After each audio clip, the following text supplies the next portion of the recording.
Hunt of Unicorns, the 2020 Mastery Mission, for the bonus recording with Kyle Kearns. Now, Kyle, in your first session with us, we spoke about the importance of internal and external accountability, in particular around the context of when you're the first man on the ground. So it'd be really great if you could kind of share your experiences of being that first man on the ground. What was your first steps and how did you execute? Yeah, no, definitely. So, look, we spoke about like prioritization of time, prioritization of accounts, not trying to go after everything, particularly large enterprise accounts. So, give a good example of what ended up being quite a significant land deal, which then there was lessons off the back of that around accountability, both internal and external, which then led to additional large sort of expansion deals and land deals in a similar sector. So it started out by, this was a key account which I'd identified. I'd done research on it. It was, I had 15 accounts. This was a top 5 account, and spent probably over half a day researching this account. So built a value pyramid for the account, sort of for my own internal understanding, right? To kind of document it and have that there if and when the customer meeting came up, could use it externally, but at least internally helped me generate a point of view around the account. Just understood, how did the account make money, right? What were the revenue streams for that account, as well as who the key stakeholders were as well. So sort of building out that org chart based on how you can understand it, on your research, etc. Right? So built up a good amount of research into this account, and I very much shared that with my inside sales rep, my BDR, my SDR, and I got them on board with why I was going after this account. And I'm pretty big on the 3 whys. So, why anything, and why your organization, and sort of why now, and what's the compelling event you think that you can attach to here, even before you've spoken to them, right? It's going to be probably quite generic, but it's really going to help you have a point of view as to why you're prioritizing that account.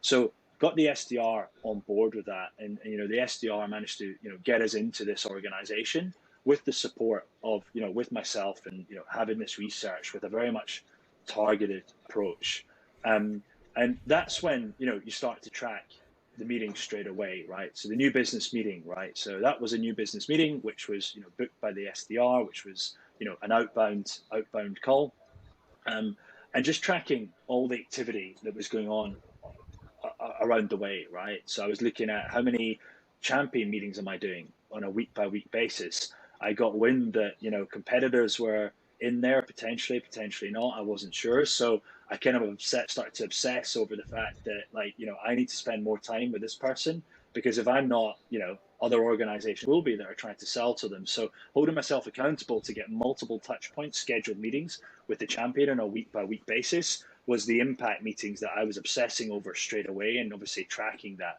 Looking at, had we had an EB meeting? How many touch points had we had with the EB? Sort of documenting that, obviously under the impact meetings. Legal, procurement, were they involved? Security, have we had that? The technical sessions, do we have, a technical win? How far away are we from having a technical win? Who are the technical people that are sort of advocating for our product in there? Like, how much time are we spending with them, and how much time is our solution architect or solution engineer spending with them as well? So really just obsessing over the data early on. This is a core focus account for me, right? It was a key account in my territory. So spending the time on that research with the customer and tracking all that. And again, this was an early stage deal, so we didn't have any metrics around, well, this is how many meetings it takes typically to land a deal, or then this is how many meetings it takes to expand the deal. We didn't have that data. And we started to, leverage the internal ecosystem here, having, weekly internal calls on this key opportunity and this key deal. And the reason this was internal stand-ups on this, because it was quite a significant land deal which we were looking at. So making sure that customer success were aware of it, it was on their radar. Making sure that my BDR, SDR was still prospecting into the account, not giving up because you've got one opportunity. Getting multi-threaded in that account to multiple stakeholders was the strategy here, to drive up demand, and just get people excited about the product and creating noise. That was really key to me. And then, back on the external piece, it was the ecosystem and the partners. So in this instance, it was one of the big cloud vendors that were really sort of helping us and championing us. So built, my own champions within that cloud that were the account team that would support us with the buying process of that customer. And that's when I really got into the data and tracking that and holding myself accountable. So like, for example, I knew that as that deal started to move into upside best case and as it moved into commit, I was obsessing over these impact meetings on a weekly basis, right? So I was calling out with my boss on our one-to-ones that these are the key meetings I've got set up this week with this potential customer. So that's when it was really important. We ended up landing that deal. It was a competitive deal. I know off the back of that, because I tracked all the meetings, there was a total of 74 customer meetings that I was part of, and that's calendar meetings. Okay, obviously there's ad hoc calls, you've got the text and messaging, etc., Slack or Teams messages, whatever platform that you use. But in terms of scheduled meetings, we had 74 meetings, and that included with the ecosystem, the partners that were around that account. And, we happened to land like a 6-figure deal off the back of that. And I knew, right, after reviewing that, that was a fair amount of meetings, right? That is a lot of meetings. And, you sort of reflect back on that, like what were the key meetings that had to happen? How could we minimize that, to make sure we really are focused on the quality, right? Because we don't want to just go out and meet loads and loads of people for the sake of it.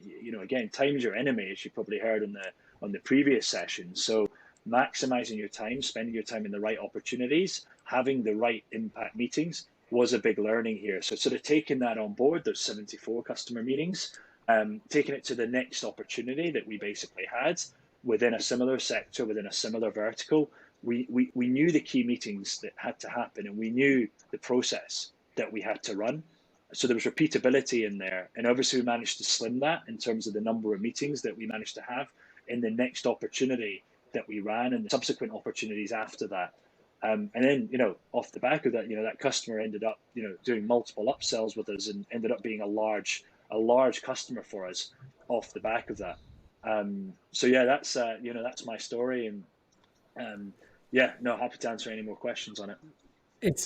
It's a great story, and I think it really aligns to the previous session and really gives some great context to a use case that has demonstrated the process that you spoke about in the last session. But I'm just intrigued that was the first time you got data. There was 74 meetings. How many meetings is it now? 74. Well, in terms of getting down to a land deal and how many meetings we do. Yeah.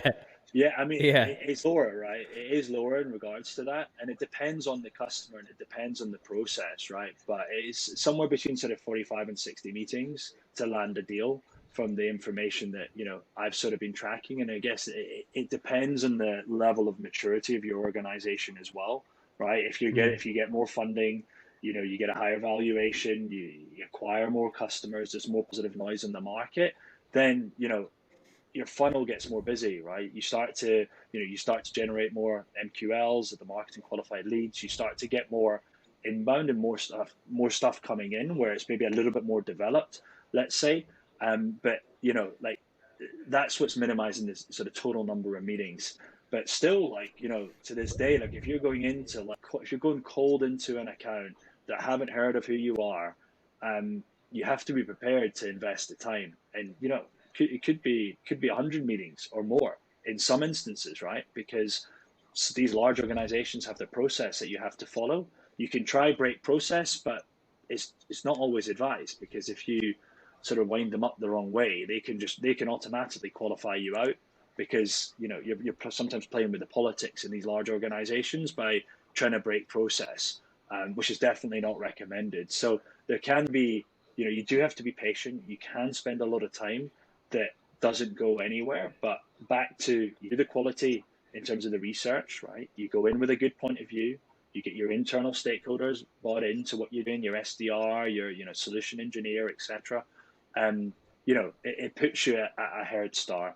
But yeah, ideally we get those numbers down even more, and then you can land even more logos, because that's what we're wanting to do. But the interesting thing is when you land, I'm just gonna say, sorry, once you've landed, right? The expansions and what I've seen sort of as I've been tracking this over several years is it is the lands that take the most amount of time because it's the cost of acquisition, right? It's like it takes the most amount of time for you as an IC to invest up front.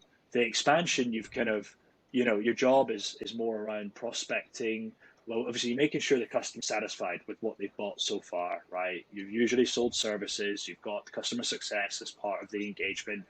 They're supporting you with that, and you're sort of out hunting again and prospecting them because you've already had a contract signed. It's sort of like your license to hunt because the contract signed. Now it's your turn to go after the net new use cases. So what you typically find is that your expansion is bigger, right? 2, 3, 4, 5 times the expansion sometimes, right? In terms of the initial land deal, and you'll do less meetings because they've already invested in the technology and you've already got the success story that you can shop around the organization, right? You can say, well, if you speak to X, Y, and Z, they'll tell you about their successful use of the product, right? And the value that they're getting out of that.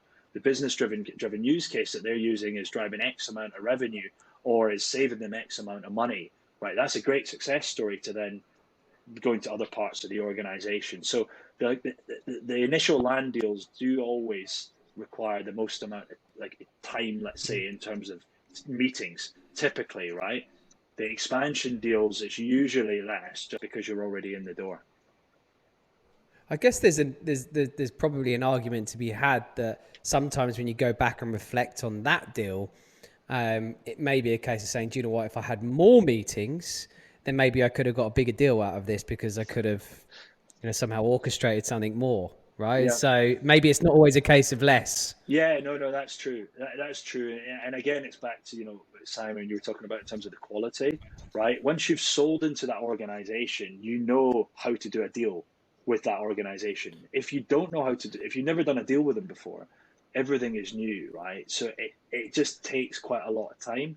And my mindset's always been look, I will speak to anybody that I think I can get something from in an organization, right? Because one little piece of snippet of information, you validate that with someone else, they may correct you, but at least you've went in with something for them to correct you with, right?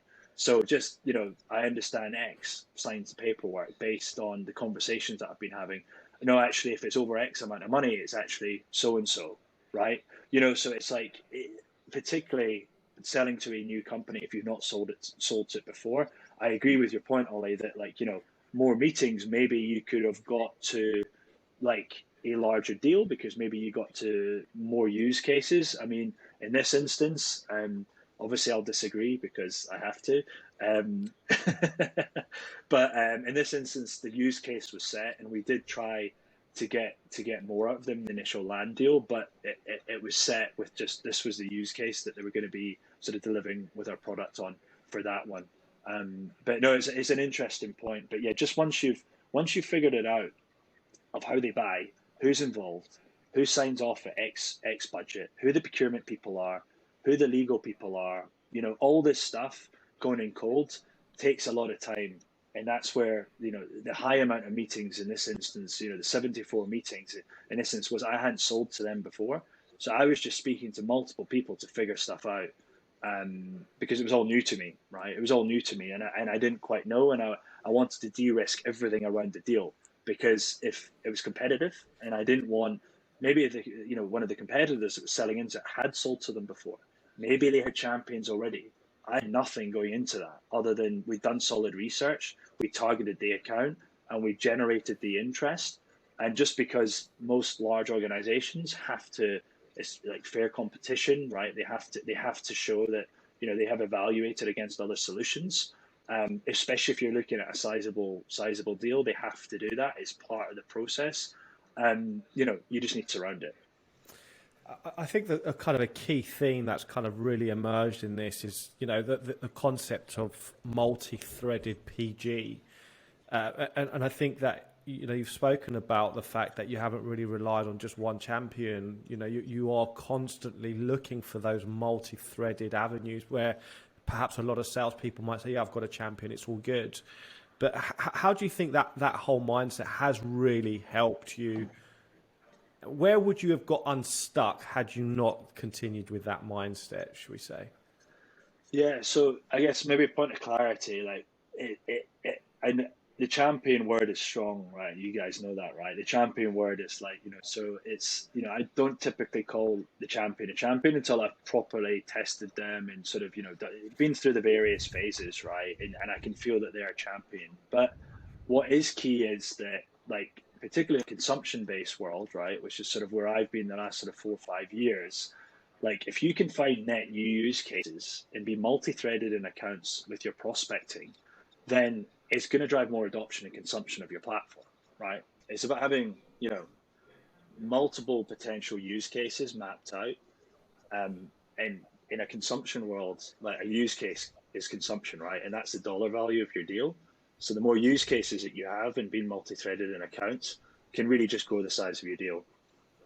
Well, I think this is a really good time to kind of reflect on what we've heard today, Carl. I think, in this session, it's been really good to kind of see and hear and really understand how the concept can then translate into practice. And I think on reflection, it's all, it's not just about the theory, it's about really applying it. And it's, the big takeaway has to be, it's not just about quantity, it is about quality and quantity in equal measures, and the data helps to really validate that. So again, I want to say a really big thank you for taking the time to kind of join us for this bonus session. I hope our listeners and our viewers have enjoyed this time with you today. I know we certainly have. And thank you so much for joining us. No, thank you both. It's been good. And and I hope people enjoyed it. And I appreciate you guys' time. The pleasure's absolutely with you. It's kind of been an amazing session. We've really, really appreciated your time sharing in your wisdom again, Kyle. So thanks again. But to all our listeners and to all our viewers, again, we hope you've really enjoyed this session. If you've liked what you've heard, please do like, share and subscribe. But again, a big thank you to Kyle for joining us today. And we look forward to welcoming you back for another mastery session soon. Thank you.